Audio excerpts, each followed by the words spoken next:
Hello दोस्तों, फिर से एक बार स्वागत है आपका चैप्टर 4 में। हमारी जो एनआईएसएम की 5A की म्यूचुअल फंड डिस्ट्रीब्यूटर की सीरीज चल रही है, उसमें अगर आपने पहले 3 चैप्टर नहीं देखे तो आप वो या हमारे चैनल पे जाके देख सकते हो, जिसमें पूरा डिटेल में तीनों चैप्टर हमने कवर किए। ये हमारा 4th चैप्टर शुरू हो रहा है, जिसका नाम है लीगल एंड रेगुलेटरी फ्रेमवर्क। तो ये जो हमारा 4th चैप्टर है, इस 4th चैप्टर को हमें मार्क का वेटेज है 4%। इसका मतलब क्या, 100 मार्क का जो हमारा पूरा पेपर होने वाला है, उसमें से 4 मार्क्स इस चैप्टर को रहने वाले। ये जो पेपर पैटर्न और बाकी सब भी चीजें हमने पहले वीडियो में हमारी डिस्कस की, अगर आपने वो नहीं देखे तो आप पे जाके अब देख सकते हो। उसके बाद हम देखेंगे इस चैप्टर में अब क्या क्या सीखने वाले हैं, वो सबसे पहले देख लेते हैं। तो सबसे पहले हम देखेंगे यहाँ पे role of regulators in India, मतलब जो भी रेगुलेटर्स है अलग अलग, उनका रोल क्या क्या है। तो ये अलग अलग रेगुलेटर्स कौन से और उनका रोल क्या है। ये जो पूरा म्यूचुअल फंड इंडस्ट्री है या पूरा फाइनेंशियल मार्केट जो है, इससे पूरा मैनेज करने में इनका रोल क्या है, ये क्या रोल प्ले करते हैं हमारे इस मार्केट में, ये सब हम आज के इस चैप्टर में देखने वाले। ओके, तो understand the key regulation bodies, कौन सी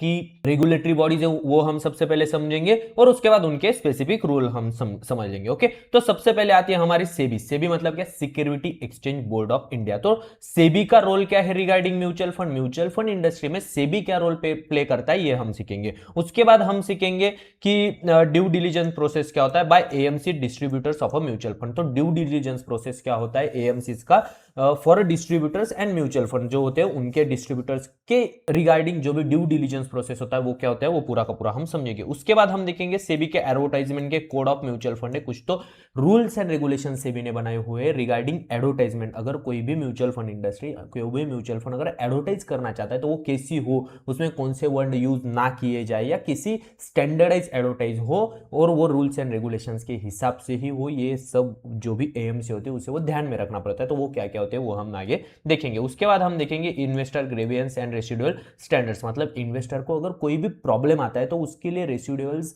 कुछ क्रिएट किए गए हैं जो कि इन्वेस्टर्स को फॉलो करने होते हैं, या जो भी डिस्ट्रीब्यूटर या एएमसी होते हैं उनको फॉलो करने होते हैं, वो क्या क्या होते हैं वो हम देखेंगे। और लास्ट में हम देखेंगे एमपी कोड ऑफ इथिक्स, जो है एमपी का जो इथिक्स का कोड, मतलब और बाकी जो भी है एमपी का code of conduct for intermediary, जो भी इंटरमीडिएटरीज है, मतलब जो भी एएमसी कंपनी हो गई, या अगर आप डिस्ट्रीब्यूटर बन रहे हो तो आपके लिए भी कुछ कोड ऑफ कंडक्ट एमपी ने बनाए हुए, वो क्या होते हैं, ये सब हम आज इस चैप्टर में देखने वाले। तो चलो चलो करते हमारा चैप्टर शुरू। सबसे पहले जाएंगे हम role of regulators in India. Okay, तो एक बात ध्यान में रखो, सबसे इंपॉर्टेंट बात, तो currently there are 4 regulators. Okay, तो 4 रेगुलेटर्स है मिनिस्ट्री ऑफ फाइनेंस के अंडर, ये चारों रेगुलेटर्स हमारे आते हैं। ओके, मिनिस्ट्री ऑफ फाइनेंस है, मिनिस्ट्री ऑफ फाइनेंस मतलब जो हमारा फाइनेंस डिपार्टमेंट है, जो निर्मला सीतारामन जी हमारे जो फाइनेंस मिनिस्टर है, उनके अंडर, मिनिस्ट्री ऑफ फाइनेंस के अंडर ये 4 डिपार्टमेंट, मेजरली 4 डिपार्टमेंट आते हैं, जो अलग अलग रोल हमारे ये पूरा फाइनेंशियल मार्केट ठीक से वर्क करे इसके लिए प्ले करते हैं। तो सबसे पहले आता है हमारा आरबीआई। तो आरबीआई आपको सबको पता है, आरबीआई क्या, बैंक्स ऑफ बैंक्स हम जिसे कहते हैं RBI, reserve bank of India. ये regulators and banking system as well as a money market, जो भी मनी मार्केट चलता है या जो भी बैंकिंग सिस्टम है उसका रेगुलेटर इसे कहा जाता है। अगर कोई भी प्रॉब्लम क्रिएट होता है, रूल्स रेगुलेशन बाकी सब, मॉनेटरी पॉलिसी क्रिएट करना हो, ये सब काम हमारा करता है आरबीआई। इन्फ्लेशन का जो मतलब क्या इन्फ्लेशन मार्केट में चल रहा है, अगर वो बढ़ रहा है तो जो मॉनेटरी पॉलिसी होती है उसमें पॉलिसीज अलग अलग तरह की पॉलिसी होती है। कई पॉलिसी होती है जहाँ पे इन्फ्लेशन स्टैंडर्डाइज रहे और हमें इंटरेस्ट रेट बढ़ाने हैं, कम करने, ये सब जो डिसीजन होता है ये सब लेते हैं आरबीआई। ओके, उसके बाद आता है security exchange board of India, मतलब सेबी। तो सेबी जो है regulates all the security market. Security market मतलब क्या, जहां पे कुछ कोई भी सिक्योरिटी का बाइंग या सेलिंग होता है। मतलब स्टॉक मार्केट में अगर आप जाते हो तो ये स्टॉक एक सिक्योरिटी होगा, गोल्ड एक सिक्योरिटी होगा, सिल्वर एक सिक्योरिटी होगा। जहां पे ये सिक्योरिटीज का एक्सचेंज होता है, ये पूरे के पूरे सिक्योरिटी मार्केट का जो भी बॉस है या जो भी हम कह सकते हैं रेगुलेटरी है, वो है सेबी। तो अगर आप स्टॉक मार्केट में ट्रेड भी करते हो तो आपके लिए भी रेगुलेटर जो है वो रेगुलेटर आपका सेबी। ये चीज ध्यान में रखो, ये क्वेश्चन में आ भी सकता है, अलग अलग आपको ऑप्शन दिए होंगे और उन चारों में से आपको ये चूज करना होगा कि security exchange board of India. तो सिक्योरिटी मार्केट में अगर आप ईटीएफ ट्रेड कर रहे हो, म्यूचुअल फंड ट्रेड कर रहे हो, फंड्स ऑफ फंड ट्रेड कर रहे हो, स्टॉक में ट्रेड कर रहे हो, कौन सा भी ट्रेड अगर आप कर रहे हो तो आपका रेगुलेटर एक ही है सेबी। अगर आपको कोई भी प्रॉब्लम आता है तो आप डायरेक्टली सेबी से कनेक्ट कर सकते हो। इसके भी कुछ रूल्स एंड रेगुलेशन है, वो हम आगे अब देख लेंगे। ओके, उसके बाद आता है हमारा IRDAI, insurance regulatory and development authority. तो आईआरडीएआई इंश्योरेंस का जो हमारा पूरा मार्केट है, इंश्योरेंस इंडस्ट्री जो है इस पे नजर रखने के लिए आईआरडीआई पूरा का पूरा काम करता है। ओके, उसके बाद आता है pension fund regulatory and development authority, PFRDA. ये पेंशन फंड की जो हमारी पूरी इंडस्ट्री है, उस पूरे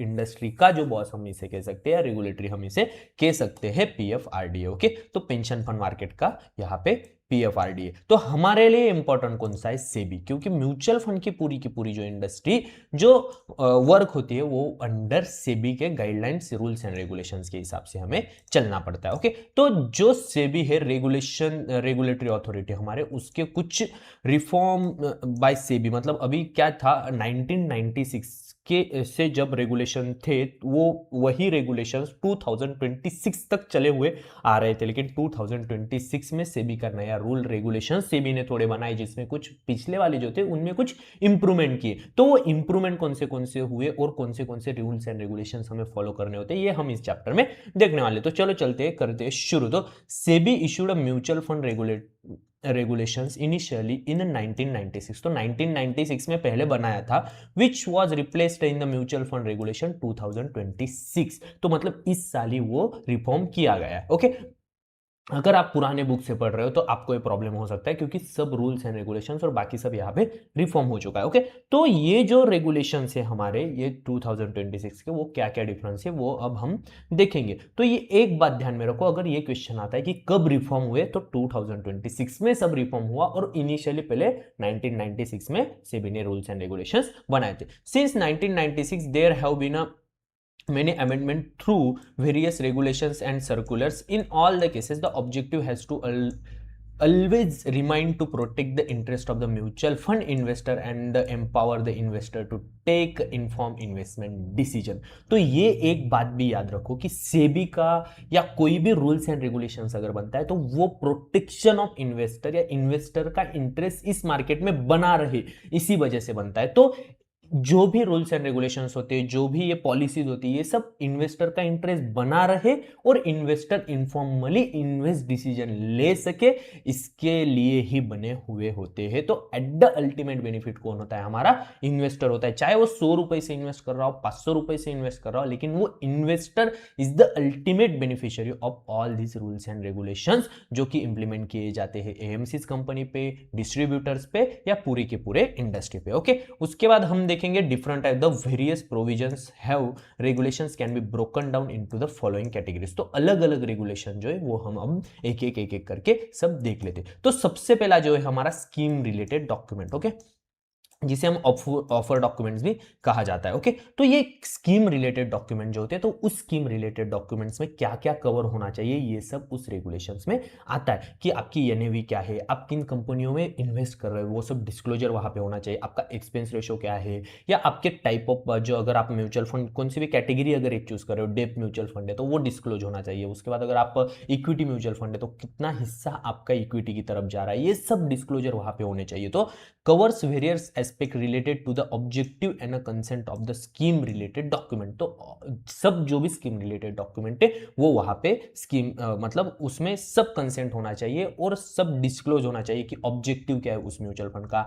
अगर वो डेप म्यूचुअल फंड है तो उसका ऑब्जेक्टिव क्या है, फिक्स इनकम हो गया, या तो वहां पे रिस्क मतलब कम होती है, लेकिन इक्विटी ओरिएंटेड रहा तो वहां पे रिस्क ज्यादा रहती है, तो वो सब डिस्क्लोजर उस वहां पे होने चाहिए। Okay, ensures up to date information through mandatory frequency of a publication. मतलब मैंडेटरी फ्रीक्वेंसी जो सेबी ने बताया गया है 6 महीने में, 1 साल में मैंडेटरीली उन सबको अप टू डेट रखना चाहिए। ना कि मतलब वो पहले कुछ तो म्यूचुअल फंड हमारे चल रहे थे, उन कंपनियों में इन्वेस्टेड था, अब हमने हमारे रीबैलेंसिंग कर लिया और वो डॉक्यूमेंट रिलीज नहीं की, ऐसा नहीं चलता। आपको वो मैंडेटरी फ्रीक्वेंटली वो मतलब जो आपके कस्टमर है, जो आपका इन्वेस्टर है, उनको वो बताना होता है और अप टू डेट इंफॉर्मेशन उनकी तरफ पहुंचाने होती है। ओके, उसके बाद होता है हमारा SEBI mandate schedules performance comparison with total return index, not just price return index. तो एक होता है हमारा टोटल रिटर्न इंडेक्स और एक होता है हमारा प्राइस इंडेक्स। तो सेबी ये बताता है कि आपको सिर्फ प्राइस रिटर्न इंडेक्स नहीं बताना कोई भी म्यूचुअल फंड का,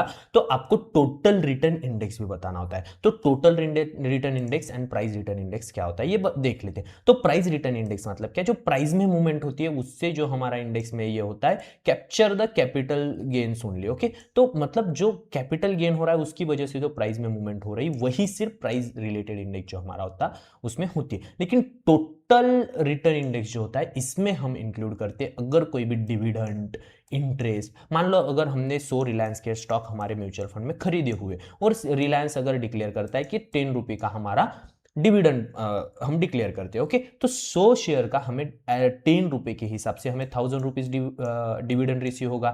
लेकिन ये हमारी जो प्राइस वेटेड इंडेक्स है उसमें नहीं दिखाई देगा, लेकिन जो टोटल रिटर्न इंडेक्स है हमारी उसमें ये दिखाना होगा कि हमने इतना डिविडेंड हमने कमाया। अगर आपने बॉन्ड में इन्वेस्ट किया हुआ है तो वहां से इंटरेस्ट आपको कितना आता है ये सब टीआरआई में आपको दिखाना मैंडेटरी होता है, और यही टीआरआई आपको आपके जो कस्टमर्स होते हैं उनको भी बताना होता है, ऐसा हमें सेबी बताता है। ओके, उसके बाद हम देखेंगे फर्स्ट जो है रजिस्ट्रेशन, की प्लेयर्स का जो रजिस्ट्रेशन है, तो एसेट मैनेजमेंट कंपनी हो गया, स्पॉन्सर्स हो गया, ट्रस्टी हो गया, इनके जो रेगुलेशंस थे ट्रस्टी के स्पॉन्सर्स के वो हमने थर्ड चैप्टर में देखे थे कि स्पॉन्सर्स कौन होता है, ट्रस्टी कैसे वर्क करते हैं वो, तो वो रजिस्ट्रेशन प्रॉपरली सब होना चाहिए। Covers various aspect of registration app की प्लेयर्स, मतलब ये हमें बताता है कि जो की प्लेयर्स है उनका रजिस्ट्रेशन के एस्पेक्ट क्या होते हैं, उनको डॉक्यूमेंटेशन और बाकी सब पूरा ट्रस्ट कैसे वर्क करता है। ये थर्ड चैप्टर में हमने पूरा का पूरा कवर किया है कि ट्रस्ट कैसे वर्क करता है, स्पॉन्सर क्या होते हैं, और वो पूरी हायरार्की जो होती है वो हमने कवर की हुई है। ओके, तो यहाँ पे उसके बाद हम देखेंगे रेगुलेटरी परफॉर्मेंस के जो है हमारे, अब वो जो आगे वाले जो है वो,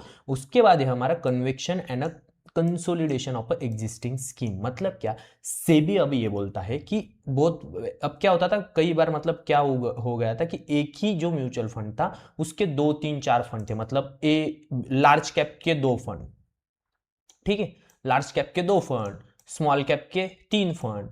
अब सेबी क्या बोलता है, मल्टीपल स्कीम्स नहीं चलेंगे, एक ही स्कीम एक फंड की, मतलब एक फंड हाउस है, मान लो एचडीएफसी है तो एचडीएफसी का लार्ज कैप आप एक निकालो भाई, ओके, उसके बाद आप स्मॉल कैप एक निकालो, और आपको मतलब जो कैटेगरीज से डिफाइन कर सकते हो, लेकिन लार्ज कैप में ही आप 5 फंड निकाल दो, ये नहीं चलेगा। क्यों? इससे क्या होता है, जो इन्वेस्टर्स होते हैं वो मिसगाइड होते हैं, तो आपको लार्ज कैप का एक ही फंड, एक कैटेगरी का एक ही फंड रखना चाहिए, और वो कंसोलिडेशन, मतलब वो अगर नहीं है तो वो कंसोलिडेट करके वो एक फंड बनाने के कुछ रूल्स एंड रेगुलेशन से भी हमें बताती है। ओके, उसके बाद जो स्कीम मर्जर होता है उसमें आइडेंटिफाइड स्कीम्स की आइडेंटिफाई किया जाता है कि ये सब स्कीम्स उसे मैच कर रही है नहीं, उसकी पूरी इंफॉर्मेशन आपको इन्वेस्टर को देनी होती है कि हम मर्जर कर रहे हैं अलग अलग स्कीम्स का, ताकि because of the SEBI regulations और जो भी कुछ होगा उसकी वजह से, तो ये जो है कि वो भी स्कीम लार्ज कैप है, ये भी स्कीम लार्ज कैप है, ये आइडेंटिफिकेशन करना पहले जरूरी होता है as per the asset allocation of that fund, जो हमने सेकेंड चैप्टर में देखा था कि एसेट एलोकेशन लार्ज कैप अगर है तो सेबी का रूल हमें बोलता है कि 80% हमारा पैसा होना चाहिए लार्ज कैप कंपनी में। ओके, ये हमने सेकेंड चैप्टर में देखा था, तो इससे पहले आइडेंटिफिकेशन करना होगा कि ये भी लार्ज कैप फंड है और ये भी लार्ज कैप सर्व कर रहा है, तो उन्हें मर्जर करना होगा। ओके, उसके बाद मर्जर का अप्रूवल हमें लेना होता है, और उसके बाद डिस्क्लोजर एंड रिफॉर्म रिपोर्टिंग, मतलब डिस्क्लोजर हमें पूरा देना होता है कि हमने क्यों मर्जर किया, हमारे कुछ फीस होगी उसमें अगर कुछ डिफरेंस आ रहा हो, एसेट अंडर मैनेजमेंट में जो डिफरेंस आया हुआ है वो क्यों आया हो, ये सब हमें डिस्क्लोजर देना होता है। ओके, उसके बाद कैटेगरीज जो होती है मार्केट कैपिटलाइजेशन के हिसाब के, स्मॉल कैप का एक बनाओ, मिड कैप का एक बनाओ और लार्ज कैप का एक बनाओ, ऐसा सेबी कहती है। ओके, उसके बाद न्यू प्रोडक्ट्स, अगर कोई भी न्यू प्रोडक्ट्स अगर लॉन्च कर रही है, okay, this regulation governs with the new product categories that may be approved from time to time. मतलब अब क्या होता है कि टाइम टू टाइम नए नए प्रोडक्ट्स आने लगे हैं मार्केट में, कि अब हमने जैसे सेकेंड चैप्टर में हमने देखा था कि स्मार्ट बीटा म्यूचुअल फंड आने लगे, तो ये नया कैटेगरी हो गया। उसका बाद ये देखो इंफ्रास्ट्रक्चर रिलेटेड फंड हो गए, डेप्थ फंड, ये एक नई कैटेगरी हो गई। ईएसजी के हो गए, environmental and social and governance, ये अभी एक न्यू कैटेगरी इंट्रोड्यूस हुई। तो ये रेगुलरली जो ये आ रहे हैं वो उसको approve time to time approve करना होता है, और अप्रूव करके वो डिस्क्लोजर सब कुछ हमें, अगर हमारा कोई कस्टमर है तो उनको वो देने होते हैं। ओके, उसके बाद risk management system, the most important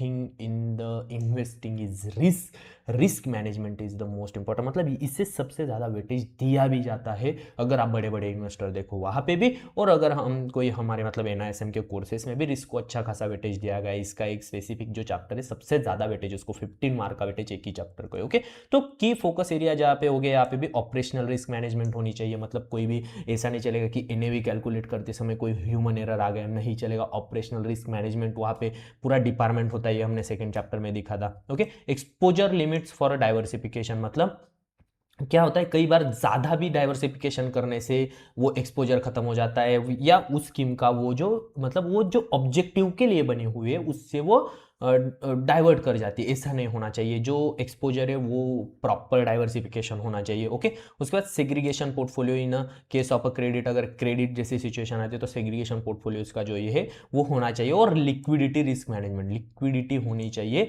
कि अगर मान लो कई बार क्या होता है कि अगर किसी इन्वेस्टर को पैसे की जरूरत है तो वो अगर पैसा निकालना चाहता है तो उस समय उस फंड की लिक्विडिटी डिस्टर्ब नहीं होनी चाहिए, liquidity sufficient level of liquidity होनी चाहिए, ताकि इन्वेस्टर आ भी इजीली सके और वो लिक्विडेट करके उसको अगर कैश में कन्वर्ट करना है तो वो अपना पैसा निकाल के भी ले जा सके। ये सब डिस्क्लोजर उसमें होते हैं। उसके बाद है हमारा डिस्क्लोजर्स एंड रिपोर्टिंग नॉर्म्स। तो डिस्क्लोजर्स और रिपोर्टिंग नॉर्म के लिए कुछ बनाए गए हैं कि mutual funds are among the best investment vehicle and one of the reason for the transparency factor. तो ट्रांसपेरेंसी होनी चाहिए, हर एक तरह का डिस्क्लोजर आपको देना होगा कि हमने मान लो आज हमने रिलायंस के इतने शेयर थे, लेकिन रिलायंस की रिपोर्टिंग कम होने की वजह से हमने टीसीएस की तरफ हमारी होल्डिंग मतलब डाइवर्सिफाई कर दिया, रिबैलेंस कर दिया। तो ये जो है ये अपने अगर कर रहे हो तो आप नहीं कर सकते, आपको ये डिस्क्लोजर आपका जो भी इन्वेस्टर होगा उसको देना जरूरी है। Okay, scheme information and fact sheet जो होती है इसमें आपको सब डिस्क्लोजर रिलेटेड टू फीस क्या है, एक्सपेंस रेशो क्या है, उसके बाद आपका जो भी मतलब एग्जिट लोड क्या है, ये सब होता है। अगर वो टाइम टू टाइम अगर अपडेट होता है तो वो भी डिस्क्लोजर आपको आपके इन्वेस्टर जो होते हैं उनको देना होता है। ओके, पोर्टफोलियो का डिस्क्लोजर देना होता है कि हमने कहाँ कहाँ पे इन्वेस्टमेंट किया है, कितना पैसा, मतलब एचडीएफसी में हमारा 20% पैसा इस सिक्योरिटी में है, रिलायंस में हमने 10% डाला हुआ है। ये सब जो डिस्क्लोजर होते हैं पोर्टफोलियो रिलेटेड डिस्क्लोजर भी आपको ट्रांसपेरेंट आपके इन्वेस्टर को देने होते हैं। ओके, उसके बाद परफॉर्मेंस डिस्क्लोजर जो हमने देखा टोटल रिटर्न बेंचमार्क के प्राइस वाली बेंचमार्क से भी ऊपर वाले स्लाइड में था। तो और टोटल रिटर्न कि हमने कितना डिविडेंड कमाया, कितना हमने इंटरेस्ट कमाया, ये भी डिस्क्लोजर्स आपको आपके इन्वेस्टर को देने होते हैं। और उसके बाद मटेरियल डेवलपमेंट एंड अपग्रेड, अगर आप कुछ करते हो, अगर अपग्रेड करते हो स्कीम में कुछ मतलब एक्सपेंस रेशो चेंज करते हो या कुछ भी, तो ये भी ट्रांसपेरेंटली ये सब डिस्क्लोजर आपको आपके इन्वेस्टर्स को देने होते हैं। ओके, उसके बाद timely accurate and adequate disclosure empowers investor to make inform decisions and build trust in the mutual fund industry. मतलब ये जो टाइमली आप डिस्क्लोजर्स दे रहे हो वो एम्पावर इन्वेस्टर्स को एक अपॉर्चुनिटी भी देते हैं और उनको इन्फॉर्म डिसीजन लेने में हेल्प भी करते हैं। मान लो आपने आपका expense ratio mutual fund industry ने चेंज कर दिया, लेकिन उन्होंने बताया नहीं। अगर मैं इन्वेस्टर आता हूं, अगर ये डिस्क्लोजर वहां पे मुझे वेबसाइट पे विजिबल नहीं है तो मैं 1% वहां पे दिखा है, लेकिन उन्होंने अगर 2% कर दिया तो मैं तो 1% देख के मैं इन्वेस्टमेंट कर दूंगा। लेकिन जब मैं एग्जिट करने जाता हूं तो तब वो मुझे बताते हैं कि 1% हमारा एग्जिट लोड लगेगा। ऐसा नहीं चलेगा। अगर आपका एग्जिट लोड है तो वो मुझे पहले बताओ कि इतने इतने दिन तक हमारा, अगर आप एग्जिट करते हो तो आपको इतना एग्जिट लोड लगने वाला है। मतलब ये inform decision as a investor मुझे इन्फॉर्म डिसीजन लेने में मदद करेगा उस इन्वेस्टमेंट के लिए। ओके, तो ये सब जो भी है, जो भी नॉर्म्स रूल्स रेगुलेशन बनाए गए, वो सब इन्वेस्टर अपना पैसा एक सिक्योरली इन्वेस्ट कर सके या मतलब एक इन्फॉर्म डिसीजन ले सके, इसी के लिए बनाए गए हो। ओके, उसके बाद अगले जो देखेंगे हम गवर्नेंस के कुछ नॉर्म्स है कि funds level governance, audit committee और जो भी वैल्यूएशन कमेटी जो भी होती है उनके लिए कुछ नॉर्म्स है कि रेगुलरली ऑडिट होना चाहिए। उसके बाद फंड का गवर्नेंस जो हमने जो देखा था ट्रस्टी स्पॉन्सर्स, वो वाला गवर्नेंस वाले सब नॉर्म्स उसमें डिस्कस किए गए। ओके, उसके बाद स्कीम लेवल गवर्नेंस होता है, मिनिमम नंबर ऑफ इन्वेस्टर्स कितने होने चाहिए, बेंचमार्किंग ऑफ द परफॉर्मेंस क्या होना चाहिए, ये भी हम आगे देखेंगे कि इक्विटी रिलेटेड फंड है तो आपको बेंचमार्क किसको लेना है, डेप्थ रिलेटेड फंड है तो आपके लिए बेंचमार्क कौन सा सेट किया गया है, ये हम आगे देखते हैं अभी। ओके, उसके बाद secondary market activities. Secondary market activities जो है हमारी मतलब क्या कि एक्सचेंज पे लिस्ट होते हैं, हमने जैसे देखा था हमारा जो क्लोज एंडेड फंड होता है, ओके, वो कहां पे लिस्ट होते हैं, एक्सचेंज पे टू ट्रेड। ओके, तो ये जो सेकेंडरी मार्केट की एक्टिविटी है वो भी इक्विटी मार्केट में, डेप्थ मार्केट में, गवर्नमेंट सिक्योरिटीज मार्केट में और डेरिवेटिव मार्केट में। तो ये एक्सचेंज रिलेटेड एक्टिविटी जो है ये स्टैंडर्डाइज एक्सचेंज पे होनी चाहिए, ये कहीं पे भी ये एक्टिविटी चलती नहीं। तो अगर आप क्लोज एंडेड फंड ले भी रहे हो और अगर आपको पैसे की जरूरत है और आपको उसको बेचना है तो स्टैंडर्डाइज एक्सचेंज पे इनकी लिस्टिंग करवाना, ये डिस्क्लोजर करवाना, ये सब म्यूचुअल फंड इंडस्ट्री का काम है। उसके बाद एनएवी का जो है net asset value, okay, NAV disclosure rounding off अगर आप कर रहे हो तो वो आपको इन्वेस्टर को बताना है। Cut off timing for a various commercial transaction, time stamping and uniformly calculation on sale purchase price of areas covered through a regulatory provision under this head. मतलब एनएवी का जो डेली हम मार्क टू मार्केट करते हैं उसके हिसाब से proper NAV का जो अपडेट है, जो डिस्क्लोजर है, वो आपको आपके इन्वेस्टर्स को देना होगा। तो एनएवी का डिस्क्लोजर हो गया। राउंडिंग ऑफ अगर आप करते हो, मतलब मान लो 99.98 है, 99.98 है, आपने उसको कर दिया 100, तो ये क्या होगा 900 कर दिया, ये क्या हो गया राउंडिंग ऑफ हो गया। तो ये मतलब ये बहुत सिली, मतलब 3-4 डेसिमल्स के बाद अगर कोई हुआ तो उसको राउंडिंग ऑफ करते, तो वो डिस्क्लोजर प्रॉपरली देना होगा। Okay, cut off timing for a transaction, transaction का कट ऑफ टाइमिंग क्या है, मार्केट क्लोजिंग होने के बाद ये कितने बजे का लिया हुआ, ये उसको प्रॉपरली है होना करना। टाइम स्टैंपिंग होती है। और uniformly in a sale and a purchase price, मतलब यूनिफॉर्मली सेल अगर कोई यूनिट कर रहे हो तो वो कौन से प्राइस पे उसे वो यूनिट बेचा गया है, या कौन से टाइम पे उसने वो यूनिट की प्राइस उसे कौन सी एनएवी लगी है, ये सब आपको वो आपके जो भी इन्वेस्टर है उनके साथ डिस्कस करके ट्रांसपेरेंसी रखने होते हैं। ओके, उसके बाद वैल्यूएशन हमने देखा था सेकंड चैप्टर में शायद, वैल्यूएशन पैरामीटर जो होते हैं, तो वैल्यूएशन डेप्थ रिलेटेड इंस्ट्रूमेंट जो होते हैं वो वैल्यू करने के कुछ टेक्निक्स, टूल्स एंड टेक्निक्स से भी बताते हैं। उनमें ही प्रॉपरली मतलब जो अभी स्टैंडर्डाइज वैल्यूएशन मैट्रिक्स जो है मार्केट में, उसके हिसाब से ही उन्हें वैल्यू किया जाता है। ओके, इक्विटी सिक्योरिटीज का वैल्यूएशन तो हमें मतलब वो एक्सचेंज ट्रेडेड होती है तो वहां पे वैल्यूएशन प्रॉपरली मिल जाता है। लेकिन डेप्थ सिक्योरिटीज कुछ ऐसी होती है जो लिक्विड नहीं होती, तो उनका वैल्यूएशन प्रॉपरली करना होता है, उसके लिए एक सेपरेट डिपार्टमेंट होता है। थर्ड चैप्टर में हमने देखा था गवर्नमेंट सिक्योरिटीज हो गई एंड अदर सिक्योरिटीज हो गई, तो फेयर वैल्यूएशन प्रिंसिपल जो है हमें वो यूज करना होता है और उसके हिसाब से डाइवर्सिफिकेशन करना होता है। ओके, उसके बाद लोड्स, फीस एंड एक्सपेंसेस, तो लोड्स मतलब लिमिट्स ऑन लोड्स, अगर लिमिट ऑन फीस तो लिमिट लगाए गए कुछ लोड में, इससे ज्यादा लोड, एग्जिट लोड आप नहीं ले सकते, 1%, 1.5% से ज्यादा नहीं ले सकते, ये सेबी के रूल्स एंड रेगुलेशन से। तो उससे ज्यादा लोड वो नहीं ले सकते। 2% से ज्यादा अपनी एक्सपेंस रेशियो नहीं हो सकता अभी किसी भी फंड का, ये सेबी का नॉर्म से 2026 से नया जो नॉर्म्स आए उसमें, तो उससे ज्यादा एक्सपेंस रेशियो कोई भी चार्ज नहीं कर सकता। लिमिट्स ऑन एक्सपेंसेस, एक्सपेंसेस से भी लिमिट लगाए गए, अभी कहीं पे भी आप एक्सपेंस रेशियो एक्सपेंस नहीं दिखा सकते एनएवी कैलकुलेट करते समय। ओके, उसका disclosure of a commission and distributor, तो डिस्क्लोजर होना चाहिए जो कमीशन होता है डिस्ट्रीब्यूटर का, कितना कमीशन है उसमें, ये भी डिस्क्लोजर आपको आपके इन्वेस्टर को देना होता है। और ये सब चीजें फैक्ट शीट में हमारे पूरे प्रॉपरली मतलब वो डिस्क्लोजर उनका होता है। और उसके बाद अगर आपके पास भी, अगर आप डिस्ट्रीब्यूटर बनने के बाद कोई क्लाइंट आता है तो आपको ये सब डिस्क्लोजर आपके क्लाइंट को देने होंगे। ओके, उसके बाद डिविडेंड डिस्ट्रीब्यूशन प्रोसीजर जो होती है, कैलकुलेट डिस्ट्रीब्यूटेड सरप्लस, कितना आपके पास सरप्लस बचा हुआ है वो आपको कैलकुलेट करना है।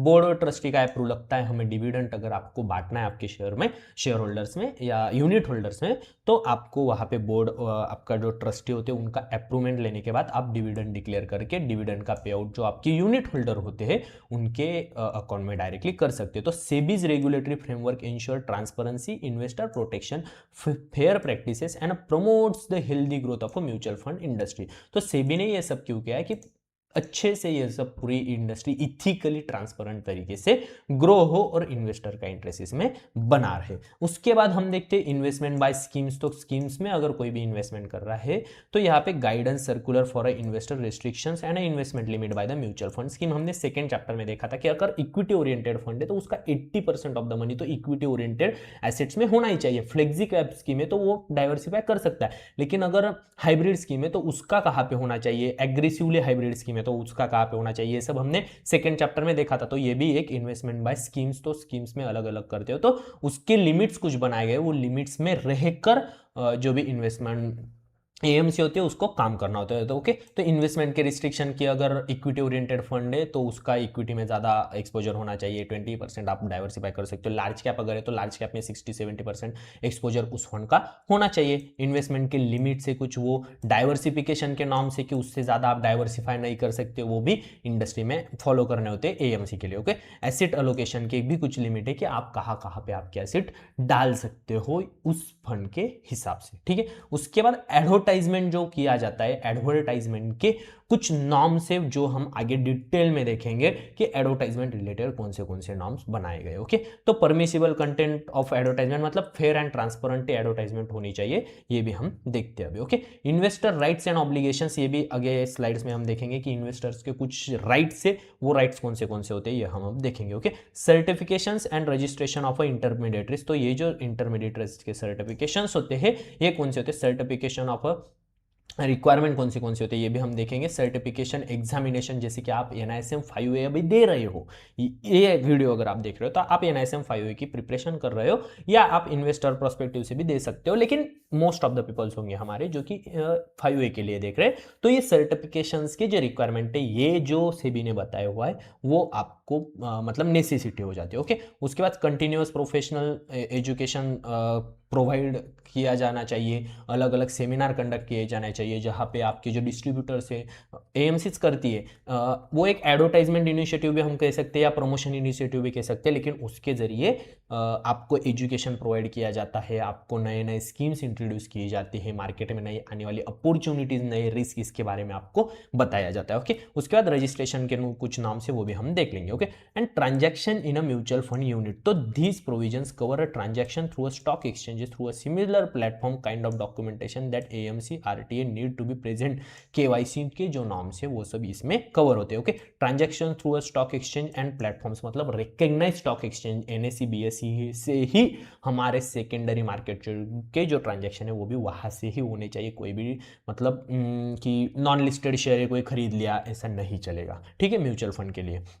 उसके बाद documents to be presented by AMC और RTA वो हो गया, और KYC के कुछ नॉर्म्स होते हैं कि अगर कोई भी जब आप कोई भी ऑनबोर्डिंग करते हो कस्टमर की, तो आपको उसकी KYC करनी होती है, आधार पैन बैंक लिंक वगैरह वो सब भी उसमें कवर होता है। ओके, और अदर ट्रांजैक्शन रिलेटेड गाइडेंस कुछ होते हैं कि उसके ऊपर का कैश ट्रांजैक्शन आप नहीं ले सकते, आपको अगर ट्रांजैक्शन आप ले रहे हो तो थर्ड पार्टी अकाउंट से कोई भी ट्रांजैक्शन नहीं चलता, जिसके नाम पे आपको इन्वेस्टमेंट करनी है उसी के नाम का या उसी के बैंक अकाउंट से आपको वो अमाउंट आनी चाहिए। अगर आप डिस्ट्रीब्यूटर एज ए डिस्ट्रीब्यूटर भी अगर आप काम कर रहे हो तो ये सब इथिकल प्रैक्टिसेस जो है ये आपको ध्यान में लेना बहुत ज़्यादा जरूरी हो जाता है, क्योंकि आप एक $1 बिलियन इंडस्ट्री में काम कर रहे हो, तो आप एक रिस्पॉन्सिबल पर्सन बन चुके हो, और आप एक मतलब एक पूरा फाइनेंशियल डिसीजन किसी पर्सन का ले रहे हो, मतलब आप 1000 2000 5000 कस्टमर अगर आप हैंडल कर रहे हो तो उन सारे कस्टमर्स का फाइनेंशियली डिसीजन आप ले रहे हो, उनकी पूरे जिंदगी की कमाई वो म्यूचुअल फंड में, मतलब कोई होते हैं कि बहुत ज़्यादा इन्वेस्टमेंट करते हैं, तो उनका मतलब वो आपको उतना इथिकल आप रहे और वो इथिकली ये पूरी इंडस्ट्री चले, इंडिविजुअल इन्वेस्टर जो है उन पे कोई भी मतलब आँच ना आए, यही से भी इन सब के हिसाब से AMC के लिए नॉर्म्स लगाए हुए, डिस्ट्रीब्यूटर के लिए नॉर्म्स लगाए हुए और बाकी सब के लिए भी नॉर्म्स लगाए हुए होते हैं। ओके, तो investment restriction for mutual fund scheme, तो अभी रिस्ट्रिक्शंस कौन से ये भी हम देख लेते। तो mutual fund in managed investment vehicle, it pass through vehicle, risk and return are passed on the unit holder, investors has no control over investment management of a mutual fund. इसका मतलब क्या कि जो म्यूचुअल फंड जो है ये सिर्फ एक व्हीकल है। ओके, ये हमने पहले वीडियो में देखा, मतलब क्या, अगर कोई भी इन्वेस्टर इसमें इन्वेस्ट कर रहे हैं, ठीक है, तो ये डायरेक्टली उनके बिहाफ पे जो भी इन्वेस्टमेंट चूज की जाएगी, इक्विटी हो डेप्थ हो, उसमें इन्वेस्ट करते हैं। तो अगर ये इक्विटी या डेप्थ अगर बढ़ता है तो डायरेक्टली बेनिफिट किसको होगा, इन्वेस्टर्स को होगा, और अगर ये गिरता भी है तो इसका डायरेक्टली लॉस किसको होगा, इन्वेस्टर्स को होगा। तो ये बात ध्यान में रखनी बहुत ज्यादा जरूरी है कि mutual fund is just a vehicle, मतलब जैसे आप UPI से पेमेंट करते हो वैसे ही म्यूचुअल फंड सिर्फ एक व्हीकल है जिससे आप इन्वेस्ट कर रहे हो।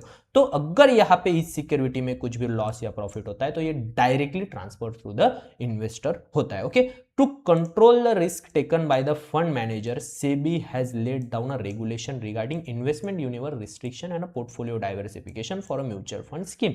This regulation protect investor interest, मतलब क्या, मान लो मैंने इन्वेस्ट कर दिया लेकिन मेरा जो मैनेजर है वो कुछ भी रिस्क ले रहा है मेरे बिहाफ पे, ऐसा नहीं चलेगा।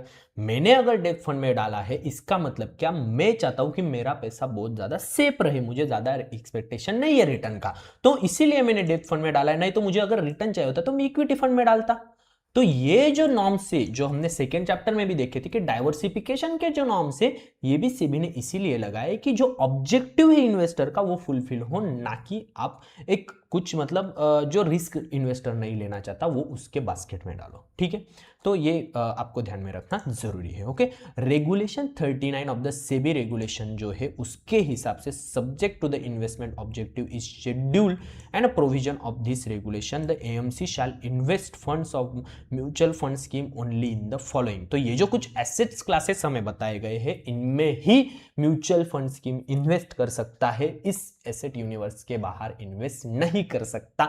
मतलब कि क्या आपने सोच लिया कि मैं क्रिप्टो में इन्वेस्ट कर दूंगा, नहीं चलेगा। थोड़ा सा एक्सपोजर देता हूं, नहीं चलेगा।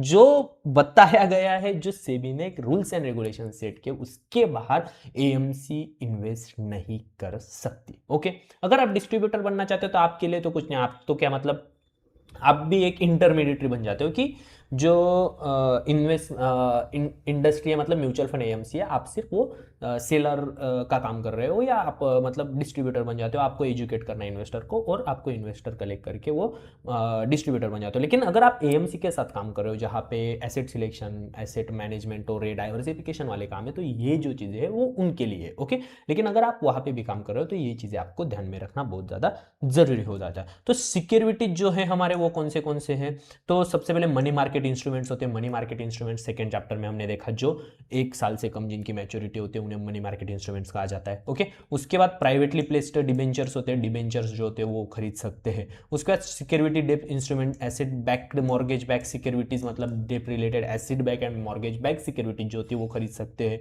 Gold and gold related instruments खरीद सकते हैं। सिल्वर और सिल्वर रिलेटेड इंस्ट्रूमेंट्स खरीद सकते हैं। एंड एनी अदर एसेट और इंस्ट्रूमेंट जो कि लिस्टेड उसमें किए गए हैं वो सब। ओके, तो investment limit by SEBI, SEBI provide various limits on a kind of investment that can be made of the mutual fund scheme. तो सेबी के कुछ रूल्स एंड रेगुलेशन है, उसके यूनिवर्स के बाहर इन्वेस्ट नहीं कर सकते। In such cases aggregate limits apply to a such mutual fund, मतलब जो म्यूचुअल फंड की कैटेगरी है उसके हिसाब से भी वो चेंज होता है, उसके हिसाब से ही हमें इन्वेस्ट करना होगा। इंश्योर रिस्क मिटिगेशन, मतलब उसके से ज़्यादा रिस्क उस फंड में ना हो जितनी रिस्क बोली गई है। मतलब अगर डेप फंड है तो वहाँ पे रिस्क कम होनी चाहिए।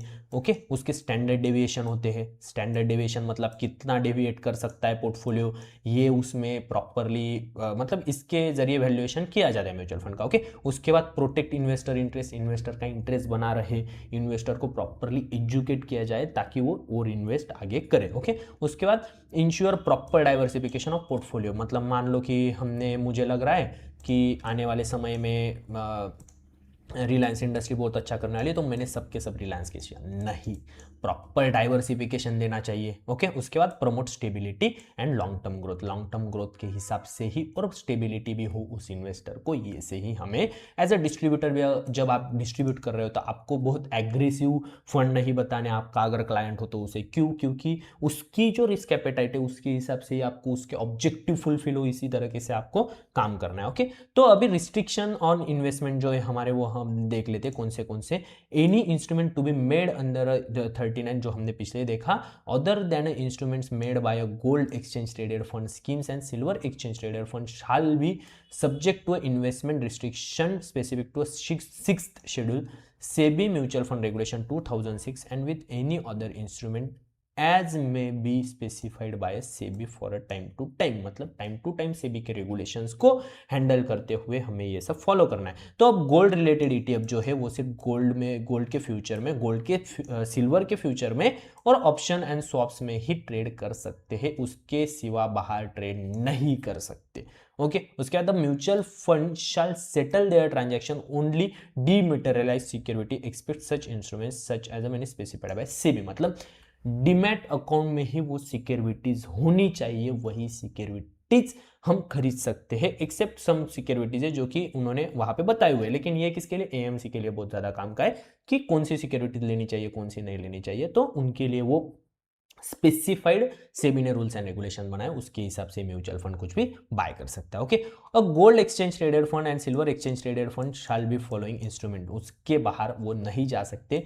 Gold and gold related instruments, silver and silver related instruments in case of may be accordance with the investment objective except the existence necessity to be meet liquidity requirements for a, मतलब ये liquidity के हिसाब से और for the offer document, और जो offer document होता है उसमें सब वो डिस्क्लोजर होना चाहिए कि कौन से इंस्ट्रूमेंट्स में हम इन्वेस्ट कर रहे हैं, फ्यूचर से आपको गोल्ड का एक्सपोजर दे रहे हैं या फिजिकल गोल्ड से दे रहे हैं या हाँ गोल्ड रिलेटेड सिक्योरिटीज से जो दे रहे हैं, ये सब गोल्ड के जो ETF होगा उसमें वो डिस्क्लोजर होना चाहिए। ओके, उसके बाद pending deployment of a funds in accordance with the clause, a mutual fund may invest such funds in a short term deposits scheduled commercial bank। मतलब जो बाकी का जो पेंडिंग डिप्लॉयमेंट होता है, जो अभी इन्वेस्ट नहीं किया, क्या होता है कई बार अपॉर्चुनिटी के लिए म्यूचुअल फंड इन्वेस्ट नहीं करते। मतलब कैसा होता है कि मार्केट में अगर बहुत ज़्यादा अनसर्टेनिटी चल रही है तो वेट किया जाता है कि इस प्राइस पे हम इन्वेस्ट करेंगे ताकि हमें अच्छे खासे प्राइस पे मिल जाए। तो बाकी का जो डिपॉजिट पड़ा हुआ उतने समय के लिए जो